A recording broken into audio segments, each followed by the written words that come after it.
me da sipi na ansa na no ma me nyina fidie so na me na twedi ampo ase ewo na dom ne na humobra me ankasa bronya brenu mu 31st na de be che yi no me nya attack bia na no odin yare pa but nyame ada Roma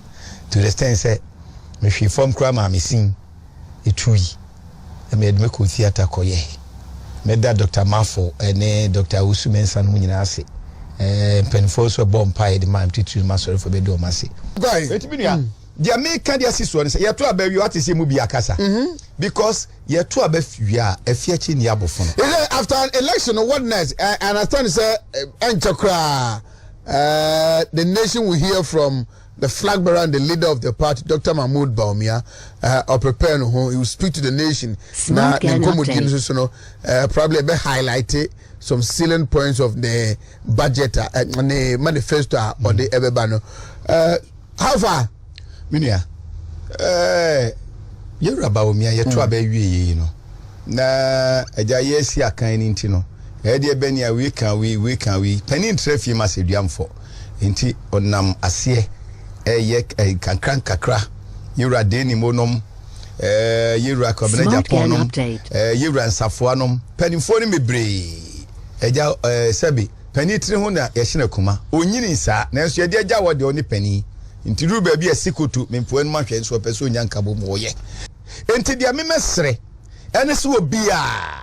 yato abaya wie ena me na metoma Bawumia me no me ho. And I'm so proud to be associated with him. But I am not better than Obi Onu Kodi Obi Echiri. They make us out here. 0244995. 0244995 is our third winner. 1,000 Ghana cedis. Onusu Nsaka. Yenye last one. Yeah, Yonko. So, na yenyina no yenya sanka bomu a election de ba de a obi abeka bi obi abeyesi banyansani ene tena sesebe so etia ni tiafo nka yen kase ba before also ye to abawie especially those of us ye di Bawumia nim ni ade what is obi ababonten me akra say nye nne na officially me ba be kasa me nua kasa tintin ene kasa dodo and the last number is 0246352 0246352 last three digits hidden they say me to aso me nua koku asare number koku asare be ya oh KMA me nua amako baby me nua okay me nua me ka de so say Ghana for so mfa nchen da MPP transe kokwasa ni ade eni hu bi ni ade me na say show of power ni ade enu achi social functions ni ma me bre nsusu go no nsusu na e wo so opani no ye de dom na eye he's so visible ade ba ko ma na ye dani say and almost every place no ye hu Bawumia e de chen mama enu ye one of the strategies but more importantly like I really say you know asemo a ye de search amia no eni wasemo a se ohena no eni nti no so de odi atodwe na nka miyi na kwa ejabra no so a onu ankasa no obi ansusu nim se enye se tumi na wo bepe eno enti no obekasa waye bida election kro no etomire bia ehungum but the fact cry say nipa no enya kokuduru so be contest bia no ye mo na baso makane sa no so no empanimfo a na nko mo wo ho kwan se ombesa contest biem ye radio wise no oseche mensa bonsunom matise menua benito enso kran so anko yeah ono so anko meboa yeah they all need commendation because OhenebaMedia ni say experience is the best teacher you can't take it out wadwuma start here no anya hwe kra ni initial stages no you suffer from what we call the glossophobia and stage fright with time then you can just come to the studio without any with all sense of mastery no ade ayi wadwuma ananya sa na tie etin company fo anya sa yi no oku animu no nanka wusua nanso ebra no so ye no ne omu kan nyina ne se onipa obepe din no amepe nyinkire ena sabia so obi so ankwa obi so ma the fact kura sempanimfo yi enemy nua baba ko eye Kwabri East maybe sin cancer him so ankwa they need our accommodation Kwabri East here Francisca or Tin Francisca maybe Agona Agona yes ye bompa dey alternate hwe me nua mawie ni sa no na empanimfo no ye bo o mabaso ene ade ni nyina no ma obi nkogina ba bi nkokase bia na obi suro ene obi suro election dey entonwie ya wontimi nkase obi suro etomre bi enum kasa no e de abufuo di besi obi anim. They rather need our commendation. Omo abeye bi so oye afe oye mfie mienu oye mfie aduenu. At least their mark is there. And especially local parliament now kohwe dwuma mpanimfo ya ye no a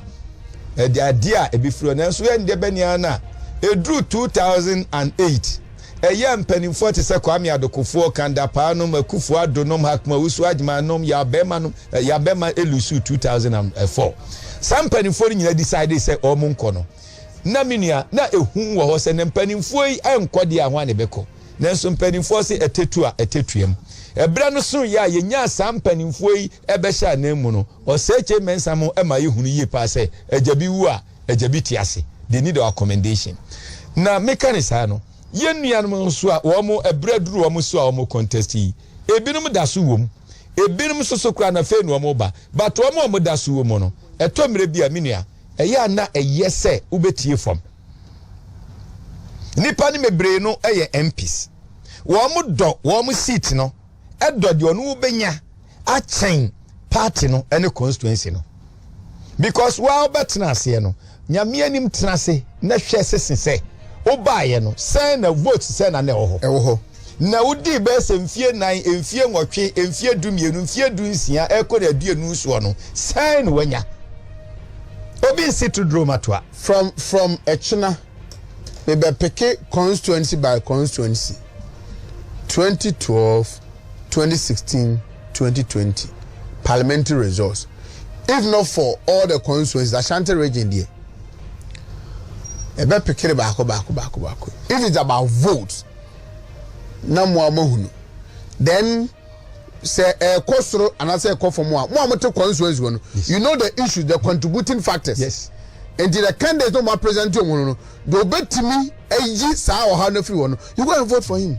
Sika de obi abeche bi monye sika de obi abeche sika monye obi asba be sebo muntie bo shani wi na moji sika ni wi a go and vote for the right people. Party for no anybody be okwampo ho no mo a omu the party anya omu say bam munya bi nida party nsamanfo mperifo mu do moja gu o ma party o mawu no and nsamanfo no be piepie o mati ko say omu right election say the be sika no mu nam party no so nya mbenya bi adi omu ba munyi sika no na if you have to vote against them go and vote against them because at the end of it all no so you MP so you minister it's only when your party is in government say no mampani ko for kan ye no and na the wo ye de be se wa nhwe ye na ukoye tinchi me anya me nwanwa say MPs ni bi wo hono mu a Ashanti region ha de AC but other regions ni bi e wo hono mu a MPs ni bi contest ya omoko so contest no discuss mi nya se nyame amam ni anya dwumade a obelusu onye popular ni so bi ye ma ebi nsusu ye mema nom wo mu sinu wo ban amanyosem no nya ntofra o enye koto eye form eye nipa ye you do the my party. What you say? Why over the years the lives of John Agyapong Kufuor, Kwame Adokofo, His Excellency Nana Danko Akufo-Addo, they are still celebrated. And they say, Minia, outwardly no, ebia obenya bibia obetimi dia kan fan ho na say, but these people Nana Akufo-Addo any ade ade Minia, omu in politics, no omu ni paye, omu ni paye. Ba ya ni ayati penso ani na anu ye ni ade ade bi kura na nya manyosima na nke wani mu chemu. Na nipa no ko wura ho no no sebe constituency we be frɛ no mfa na numu kasa tan eduru on man akope bank bosia no ode aba na so so waje hwɛ yen delegates no na me srɛ wo mo they are fantastic people dan yesiwe enye ne fɛ no esoro ne yehu eye fam no na age dan no enti yesrɛ mo yemfuma no mu nye fam na mo ntena se so ye MP sitting MP no aye adwuma no abobra esa me srɛ mo no afro du apa ne piano mon kodi sikachi nkoyi ne yaya sansa experience here no parliament dodo na afrim and the war ba no so no sebe etetuem samudi no gu nsani ani na mutimu se asoma sinso a war ba no na num nsam anyam puatwa na mom do obeya no wode beboa de a mesremo bibia ni wa eche enipa a odi domani mu a owo fom na se na se tukura oba fom ema domba ne ho ana mebo ana nti wo empia wo mfie nan eni sometimes o mo ye ni sa na ma transia se amanyosem to me nye to me amini also mo ani gi hu o onyansani ne wonya amanyosem to me so oye MP oye minister oye chief executive no odi beye nipa yie both MPP NDC any obi kura woni politics him sadachi wotifie no so aban o wa ban ni hon mo no people will continue to revere you on be mass ebuo no na emom no anabo na eba no kutu minia nyame amwa na afura ban mu senso kura uti aban no mu a minim bi no mu a se party ne kohia oye minister de be no osoroso be yinanim anhwe yi a kwabena nyame mbabo ntutuo woti ase abilele mbabo ntutuo telephone bi babo ntutuo enti yemfanya ne saa na de baabi akoduro eye kasa ya to abaya wie ye be wie ni nyina be wie no de ba krobo kokoba ni nyina krobo forma ananya saa na tie Oheneba eni ntia mpo atwa ne ade no moma ye ma no mra fom kan ye watimi aye fantastic job kan ye watimi aye ye bufuo fasi nkyai because me ya ko yanimu yi no 2024 afisese no ye nkonim die no ne fa kase no ejina primaries na ye ko no I'm saying it here na me pesa bloggers no wo mo de tudwa say 2024 election no eye MPP ene bi e be kase de che NDC eye MPP ene ye be kase ye de a che NDC. Why am I saying so? Nyamianim despite everything adwuma MPP aban and the Kufuado any Bawumia ajeno a golda uyu abuasi golda o manga na yenya eye dictalization na nyu obi ase pani ene di animo menua enaga na so da ye da se obenya na electricity adumu a unya bibia se wo app na wo phone wo tia obetimi anya yenka ne nyame dia bedro no nam nipa so na yeye ene ye so da ye se mikro maskora hinsan health insurance gu a omfaka enkwa skori fie anafi ase eno ane se eye we sei ene kane se obedidi na otia nwoma so a Jesus choba a open wadumu no Jesus otena kam na ade aba ene de nyame adaroma true app ntino obeye moto de aduane ne bebrew ene wo mo yisu moto a ebi ankanu ane so ote so ene enam digitalization ntino otiminya wanya dwuma odeye eno da nkyanya through digitalization no and now without necessarily using your passport no and not me the two kwan emu nsem no eye mebrebe oti asesa emu nsem mebrebe ninti no opani edi betudwa ni focus no eye no